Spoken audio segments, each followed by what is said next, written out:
myself a little bit. I started off, well, I come from Mitchells Plain, Cape Town, originally.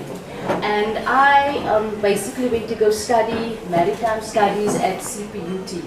Also, the same like the other ladies said, not 100% sure of what I wanted to do. I was going to join the Navy, and then I ended up doing maritime studies at CPUT and going and working after that for SAF Marine. Then after that known as SAF Marine Maersk as a cadet.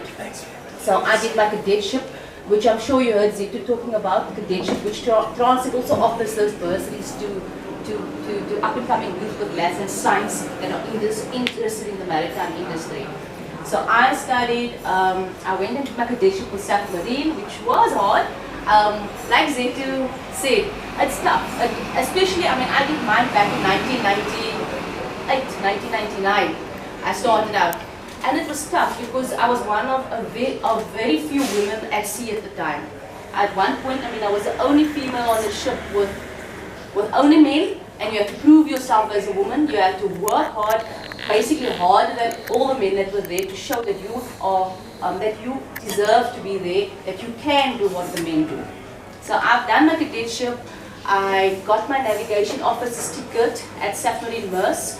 And then on the deck side, we have what we call a Class 3, Class 2, Class 1. And I followed that process and then came through to TMPA. So I came to work at Transnet National Ports Authority. At that time it was first Portnet, then National Ports Authority. I worked in the Port of Cape Town. And I basically got my tug master's handling certificate. So I first had to learn how to drive the bigger tugs in the Port of Cape Town.